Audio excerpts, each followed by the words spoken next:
गिरने वाले हैं।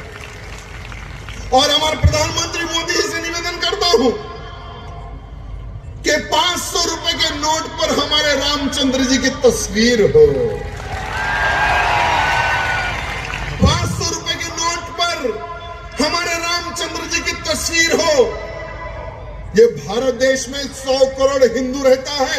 ये 100 करोड़ हिंदुओं की डिमांड है, मांग है, और इस मांग को पूरा करें। अरे अमेरिका जैसे क्षेत्र में मर्यादा पुरुषोत्तम भगवान रामचंद्र जी की वर्ल्ड पीस बोर्ड कहकर वहां पर भी करेंसी चलाते हैं।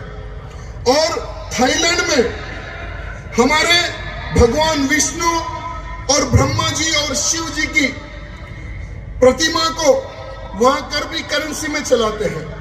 और यूरोप में भी, यूरोप के शहर में राम नाम की करेंसी भी चलती है। और इंडोनेशिया जहां पर 87% मुसलमानों की आबादी है, वहां पर भी 20,000 की नोट पर भगवान गणेश जी की प्रतिमा होती है। तो हमारे भारत देश में जो आज पूरा विश्व देख रहा है कि अयोध्या में राम मंदिर की स्थापना हो रही है, तो पूरे राम भक्तों की यह निवेदन है, राम जी की तस्वीर 500 रुपए की नोट पे होनी चाहिए। मेरे भाइयों, आज कितना खुशी हो रही है आपको बताइए सचमुच में कि रामलला वहां पर विराजमान हो रहे हैं। अरे हम लोग कहते थे कि लाठी गोली खाएंगे, मंदिर वही बनाएंगे। कुछ लोग कहते थे मंदिर तो बनाओगे लेकिन तारीख नहीं बताओगे। तो आज वो लोग ये देख रहे हैं कि तारीख भी तय हो गई और मंदिर भी बन गया। 22 जनवरी के दिन अयोध्या में भव्य राम मंदिर की स्थापना हो रही है। कोर्ट के आदेश पर यही कोर्ट के आदेश पर मथुरा में भी कृष्ण जी का मंदिर बनेगा, कोई रोक नहीं सकेगा। यही कोर्ट के आदेश पर ज्ञानवापी की जो इलीगल रूप से जो बना हुआ है, कोर्ट का आदेश आएगा और वो हटेगा और वहां पे भी भव्य मंदिर बनेगा। मेरे भाइयों, कोई रोक नहीं सकेगा। अरे बाबर ने, औरंगजेब ने कईयों मंदिरें तोड़ी है, कईयों मंदिरें तोड़कर वहां पर पता नहीं क्या क्या उन्होंने बनवा दिया है, लेकिन सभी के सभी बनेंगे। लेकिन मैं हमारे महाराष्ट्र के मुख्यमंत्री से निवेदन करना चाहूंगा कि हमारे महाराष्ट्र में वक्फ बोर्ड की बहुत सारी जमीनें, जो कईयों खेतों की जमीनें, कईयों किसानों की जमीनें इलीगल रूप से कब्जा हो गई है वक्फ बोर्ड के नाम पर। आपको बताए ना ये वक्फ बोर्ड क्या है? ये वक्फ बोर्ड ऐसी एक चीज है, ऐसी एक एक्ट है, अगर सपोज ये ग्राउंड है, अगर 4 लोग आकर एक छोटा सा पिटीशन लिखकर डाल दे कि ये वक्फ बोर्ड का लैंड है, तो लैंड को कोई नहीं बचा सकता।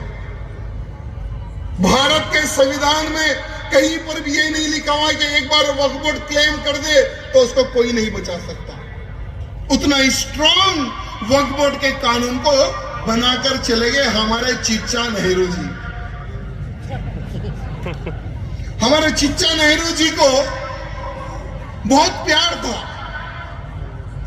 जब 1947 में भारत और पाकिस्तान अलग हुआ, तो वो समय पर बहुत सारे लोग भारत के 2 टुकड़े करके पाकिस्तान भाग गए।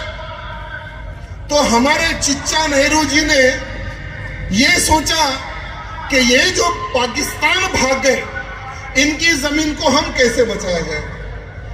तो दुर्भाग्य देखिए, 1954 में जो पाकिस्तान के प्रधानमंत्री लियाकत अली खान से मिलकर एक एक्ट का निर्माण किया गया और उस एक्ट को इंप्लीमेंट किया गया। और एक्ट के अनुसार जो जो पाकिस्तान चले गए थे, उनकी जमीनों को वक्फ बोर्ड का बोर्ड लगाकर वहां पर इनका कब्जा लगाया गया। दुर्भाग्य देखिए मेरे मित्रों, अगर हम इतिहास की अगर बात करें तो आपके महाराष्ट्र में 1 लाख एकड़ वक्फ बोर्ड के पास जमीन है। आपके महाराष्ट्र राज्य में 2009 में इनके पास सिर्फ 4 लाख एकड़ जमीन थी और 2009 से लेकर अभी तक इनके पास लगभग 10 लाख एकड़ जमीन हो गई, यानी 6 लाख एकड़ जमीन उन्होंने बढ़ा ली है। महाराष्ट्र में अगर मैं आपको बताना चाहूंगा तो सिर्फ पुणे में 9,300 एकड़ जमीन इनके पास है, नागपुर में 9,200 एकड़ इनके पास जमीन है, नासिक में 8,400 एकड़ जमीन इनके पास है, कोंडाना में 6,000 एकड़ जमीन है और अमरावती में 2,800 एकड़ जमीन है। अगर मैं ऐसा इतिहास बताते जाऊं तो हर जगह पर इनके पास वक्फ बोर्ड के नाम पर जमीन कब्जा है। तो हमारे शिंदे जी से निवेदन करता हूं, शिंदे साहब 1 लाख एकड़ जमीन पर आपका कब्जा होना चाहिए और वो 1 लाख जमीन पर या बड़े बड़े हॉस्पिटल बने या बड़े बड़े कॉलेज